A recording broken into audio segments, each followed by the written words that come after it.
SER Podcast.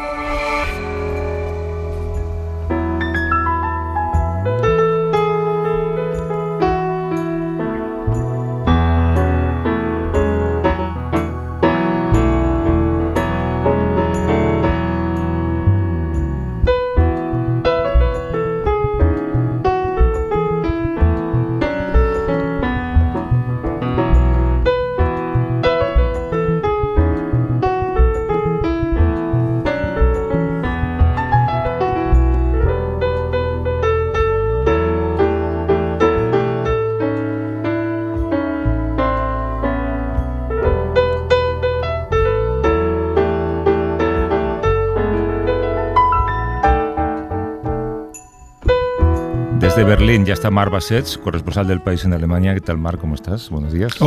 Hola, Javier. Buenos días. Guten Morgen. Espero que hayas dormido bien porque te queda un largo día por delante, ¿no? Sí, un largo día. Jornada electoral, elecciones generales, legislativas. A ver qué ocurre. Sí, nos contó ayer Hans que además el sistema de recuento alemán funciona como un reloj suizo, o un reloj alemán, y a las 9 o por ahí ya habrá resultados finales, ¿no? Sí, esto es lo que se espera, y además hay que decir que como todos los sondeos desde hace meses no cambian prácticamente, un punto o dos, arriba, abajo. Bueno, el resultado... Es un certificado casi, ¿no? Sí, puede luego haber una sorpresa, pero ahora lo estabais comentando. Friedrich Merz, el candidato democristiano, favorito clarísimo y probable próximo canciller, en su último meeting ya daba por hecho que, gobernaremos nosotros. Yo diría que la incógnita... Bueno, puede haber sorpresas en los porcentajes, ¿no? Pero la incógnita realmente y el verdadero, para hablar en términos deportivos, ¿no? Pero el verdadero partido empieza mañana, que es cuando hacen las coaliciones. Ahí lo serio empieza mañana. Una vez haya los resultados y sepa cuántos diputados tiene cada partido, empieza la negociación de una coalición, porque no habrá ningún partido con mayoría absoluta, ¿no? Y esto en Alemania no pasa. Y entonces ahí empezará y será el trabajo de las próximas semanas, porque además aquí las coaliciones se negocian al detalle, ¿no? Y hacen un programa de coalición, un programa de gobierno que tiene más de 100 páginas o centenares de páginas donde todo está pautado. Y esto son negociaciones de días y días. Y ahí realmente yo creo que ahí está la incertidumbre en Alemania. ¿Qué ocurrirá a partir de esta noche? Ahora seguimos charlando de esto. Antes quería contarte y contar a la audiencia una cosa que pasó hace un par de días en Madrid. El viernes pasado se inauguró en el estanque de Retiro, junto al estanque de Retiro, una serie de placas que hacían homenaje a personalidades fallecidas en el último año. Y una de las placas era para Ramón Lobo. Nuestro Ramón Lobo. Fue un acto muy bonito. Había también una placa para Mario Tascón, que también está vinculado a este grupo, otra para Alberto Anaut, que también tiene que ver mucho con el mundo del país y la cadena SER. Para compensar también había una placa para Fernando Sánchez Dragó. Pero en fin, es un acto entrañable, familiar. Estaban allí, estábamos amigos y familiares, pero sobre todo había una cosa muy particular, y es que el nombre de las placas se pactó por unanimidad entre todos los partidos políticos en el Ayuntamiento de Madrid, y eso yo creo que es algo casi inédito, que todos los políticos de diferente signo acepten que determinadas personas tengan un homenaje como ese, en un lugar además tan bonito. El Banco de Ramón está justo delante de donde se coge el barquito que da la vuelta en el estanque del Retiro. De hecho, Willy Altares quiere convertir ese banco en un lugar de book crossing, ¿no? Dejas un libro y coges otro, pero que siempre haya un libro ahí, y que se siente allí, deje un libro o eche un vistazo a un libro, a ver si es verdad que eso puede funcionar. Y quería que escucharas, porque hablé un momentito con quien defendió esa iniciativa y la ha sacado adelante, que es la concejala de Cultura del Ayuntamiento de Madrid, es Marta Rivera de la Cruz. ¿Cómo es posible que haya bancos para gente de izquierdas y derechas y que se apruebe por unanimidad? Bueno, pues porque yo creo que a veces la muerte pacifica la memoria, y a veces creo que no somos todos tan cerrados como para no entender que pueden estar de acuerdo con una persona, pero reconocer su trabajo y reconocer todo lo que ha hecho bien. Y yo creo que eso es lo que ha hecho el Pleno del Ayuntamiento. A mí me gustaría recordar que estas 7 placas están aprobadas por unanimidad en el Pleno del Ayuntamiento, y yo me alegro mucho de que se mezcle, pues eso, gente de izquierdas y de derechas, cuyo trabajo creo que trasciende su ideología. Sabes que para mí es muy reconfortante, con todo el tiempo que pasé con Ramón y todos los amigos que éramos, saber la de veces que él se metió con el ayuntamiento por el árbol que le talasteis delante de su casa y sin embargo tú estás inaugurando estas placas. Bueno, pero yo creo que es un acto de justicia. Yo me siento muy cómoda y muy contenta y yo, pese a la confrontación política, yo el trabajo de Ramón Lobo lo reconocía y lo admiraba. Yo soy periodista de formación, él fue un gran corresponsal y me alegro muchísimo de estar inaugurando esta placa como las otras 6.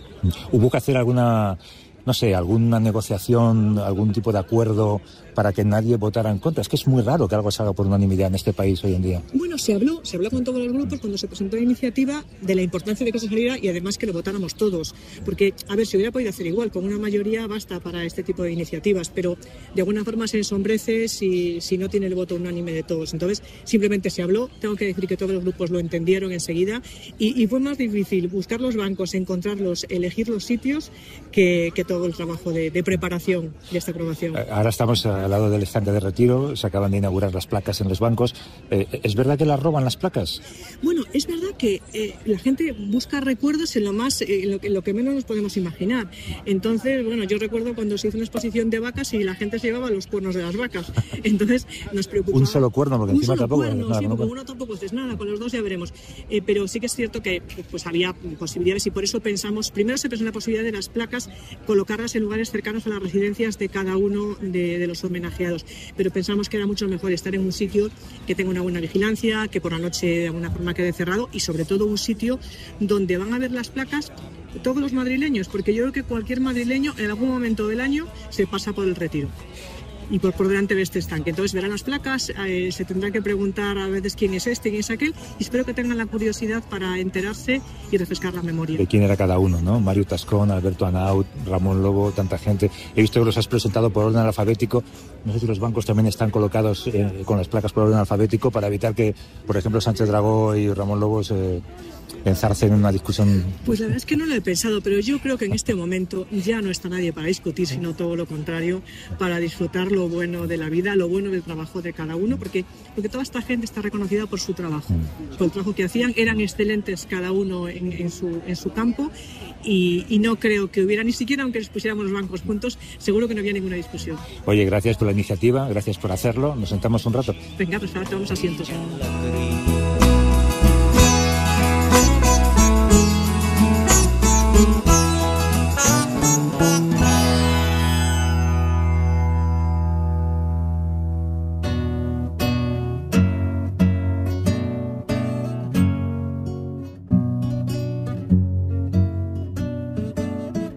Nach diesem langen Winter hat sich die Sonne aufgetan.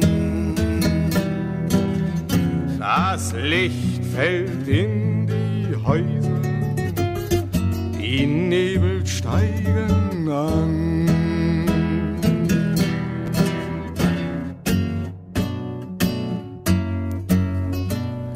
Comentábamos hace un momento, hace pocos minutos, Alemania ha abierto sus colegios electorales para celebrar elecciones después de la fractura del gobierno del canciller Scholz en noviembre de 2024. Es la campaña, o ha sido la campaña más corta en la historia del país, solamente 27 días.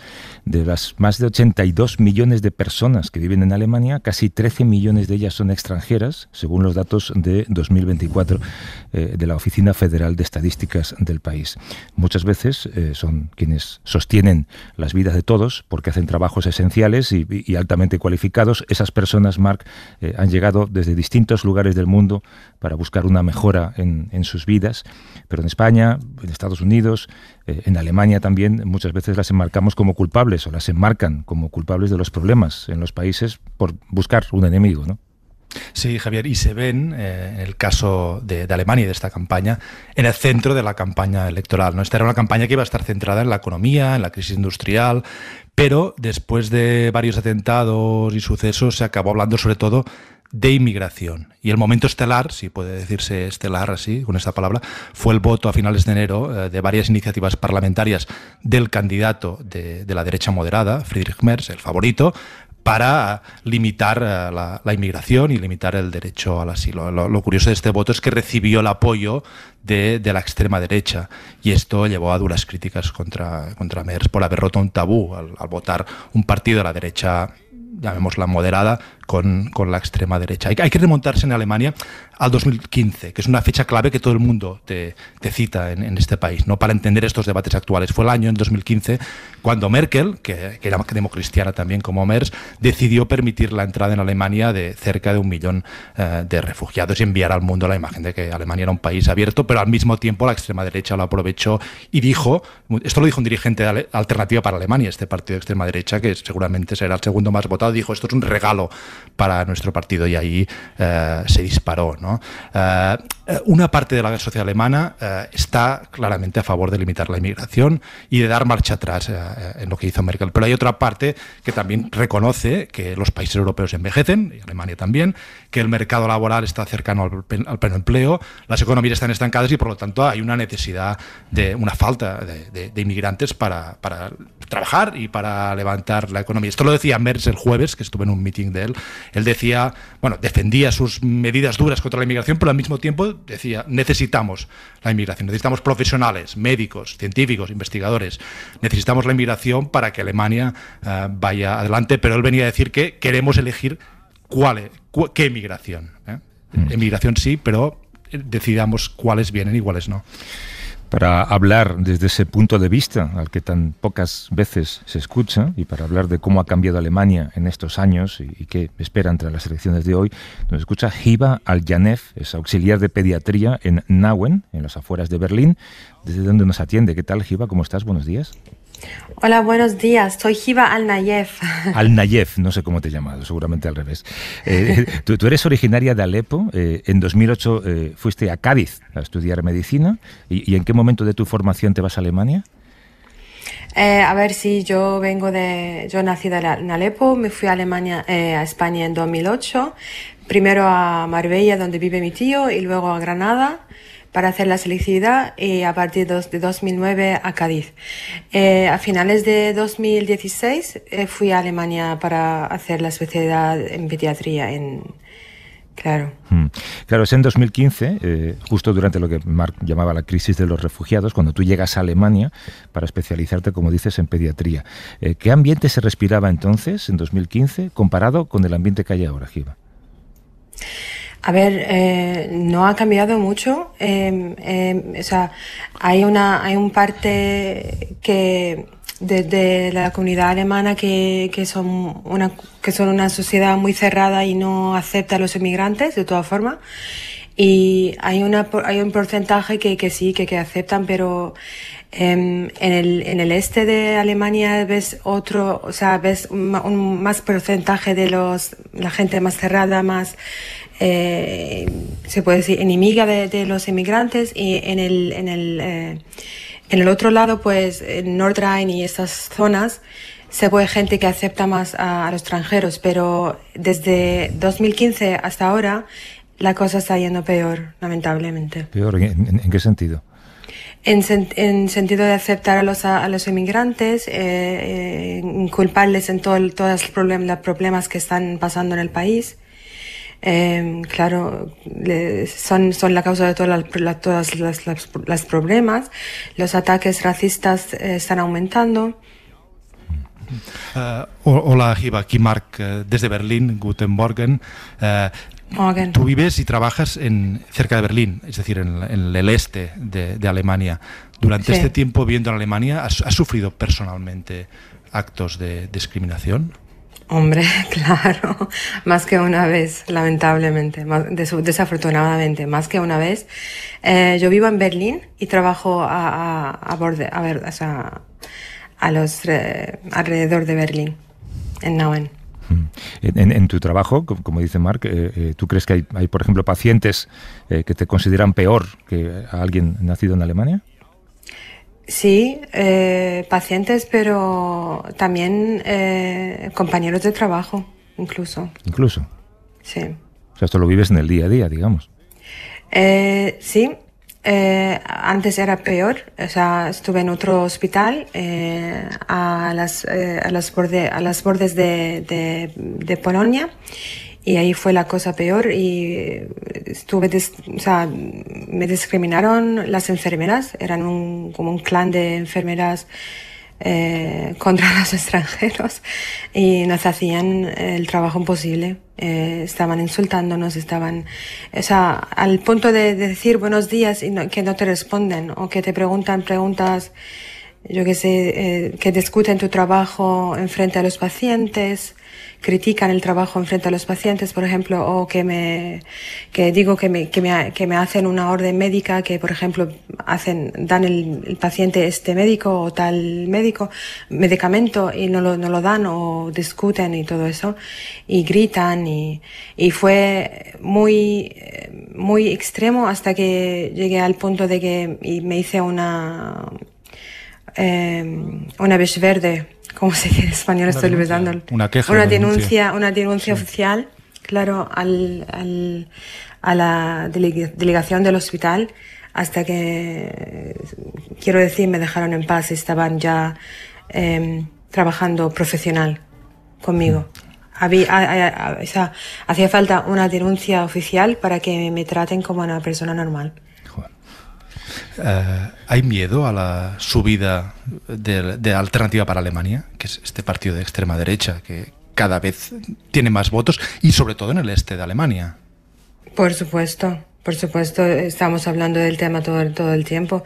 Incluso incluso entre los alemanes, o sea, también ellos, o sea, los alemanes que son de la izquierda, también les preocupan eso, y les preocupa que si esto, ellos saben claramente que si esto pasa, si ellos juzgan el gobierno, si son parte principal del gobierno, que hay un porcentaje muy grande de los inmigrantes no se van a quedar, y de la mano laboral extranjera no se va a quedar en Alemania.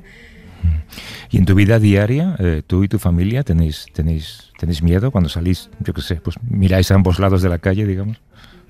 A ver, yo no voy a exagerar el tema, no es hasta este punto, pero que sí que me preocupa. Por ejemplo, mi niño va a entrar en la escuela en verano y me preocupa si lo van a tratar de otra forma por ser llamado, por ser de nombre árabe. Aunque es rubio mi niño, pero da igual, es su nombre, por ejemplo. Yo tengo el pelo oscuro, entonces a mí me miran extraño, pero mi marido tiene los ojos verdes. Entonces no saben que es árabe, entonces a él le sonrían, pero a mí no. Y por ejemplo, tuvimos un gran problema para 3 años con nuestros vecinos incluso. Teníamos unos vecinos que no les gustaba que estamos viviendo en el mismo edificio, y estaban 3 años molestándonos con toda forma de insultos, y por ejemplo, nos gritan si pasamos al lado de su Mercedes. Sí, hasta el punto que también tuve que llamar a la policía. Y desde que llamé a la policía y vino la policía ya nos han dejado en paz. Pero había momentos donde mi marido tuvo realmente ansiedad por estos vecinos, porque ha dicho, si son tan hostiles, o sea, si son tan hostil y que no quieren que pasamos, si damos tanto asco que no quieren que pasamos por el Mercedes, esta gente puede hacerle daño a los niños. Claro. Yo tengo 2 niños. Pero después de llamar a la policía ya se ha resuelto el tema. Tengo entendido que tú y tu marido sois ciudadanos alemanes y vais a votar hoy por primera vez. ¿Qué significa para ti? Pues significa muchísimo. Nosotros vivimos aquí desde 7 años casi, y tuvimos la nacionalidad alemana en junio. Y esa es la primera vez. Estoy que no lo creo, porque es la primera vez en mi vida que voy a ejercer una democracia, porque también vengo de Siria y ahí tuvimos el Assad, y nunca elegí, de verdad. Entonces, tengo muchas ganas, pero no sé, no creo que cuenta mucho mi voz, que sí que cuenta, pero no, tengo miedo de que van a elegir la mayoría. Entonces, claro, tengo la ansiedad de que gane el AfD, el Alternativo por Alemania. Me tengo la tentación de preguntarte qué vas a votar, pero no sé si quieres contarlo. Estás en tu derecho de no contarlo, ¿eh? Claro, no pasa nada. A ver, yo he pensado mucho, creo que voy a votar por el SPD, pero el tema es aún en debate entre mi marido y yo, entre la comunidad de extranjeros sirios, pero creo que la SPD es la mejor opción, o sea, en mi opinión, de la derecha, de la izquierda, quiero decir. O sea, que lo decidiréis de camino a las urnas cuando vayáis al colegio electoral. ¿Habéis pensado, claro, habláis con vuestras familias en Siria, hablabas de Al-Assad, pero ya no está en Siria? Ya no está. ¿De alguna manera barruntáis en la cabeza la idea de volver a Siria o ya os consideráis que es un camino sin retorno, digamos? Siempre teníamos el sueño de volver, pero era como un sueño que nunca se va a pasar, o sea, nunca que se va a venir a la realidad por el régimen Assad que estuvo allí. Y entonces teníamos como un sueño de por lo menos volver a un país árabe donde estaríamos cerca de nuestros familiares y por lo menos que seamos aceptables donde vivimos. Y esto era un plan a gran plazo, quiero decir.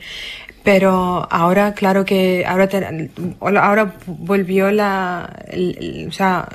volvió la esperanza de que sí que se puede volver a Siria algún día si las cosas estarán bien en mi país, pero ahora Siria necesita mucho para restablecer todo, ¿no? Pero que si gane el AfD, esto va a ser a corto plazo, creo. En Alemania hay 6.000 médicos sirios, creo, trabajando.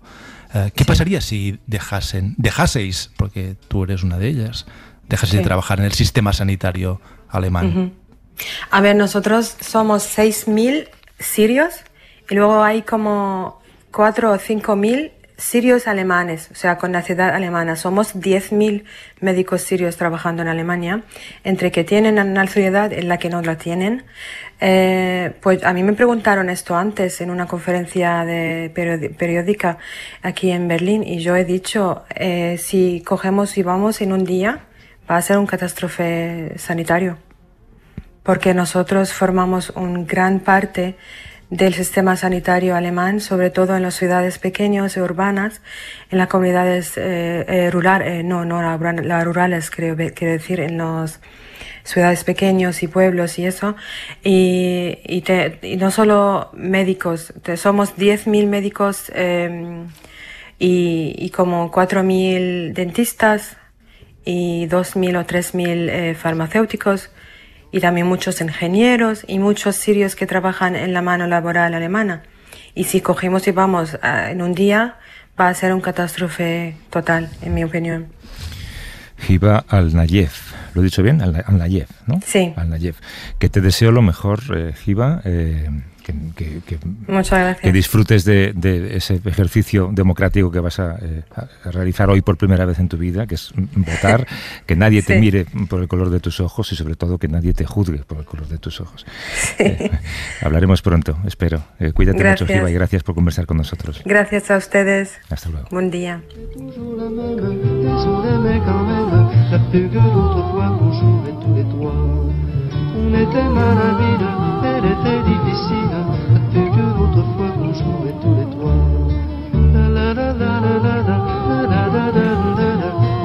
Pues estos últimos minutos más demuestran que hay veces que conversar con gente corriente, digamos, ¿no? Te ayuda mucho más a entender una realidad que conversar con el más alto cargo de los políticos, ¿verdad? Sí, así es. Y esa cosa que es casi un tópico decirlo, pero creo que es verdad, que no apreciamos a veces la democracia, ¿no? Lo importante que es poder votar y que Hiba Al-Nayef hoy vote por primera vez en su vida y su voz cuente en Alemania porque es alemana. Y que en el camino hacia la urna alguien mirará su aspecto y juzgará lamentablemente su aspecto. Mar Bassets desde Berlín, pues lo he dicho al principio, te deseo que tengas un día relativamente tranquilo, esperemos que lo sea, por el bien de todos, y que la semana que viene nos puedas contar qué va pasando, aunque va para largo, como dices. Cuídate mucho, un abrazo. Gracias, Javier, un abrazo.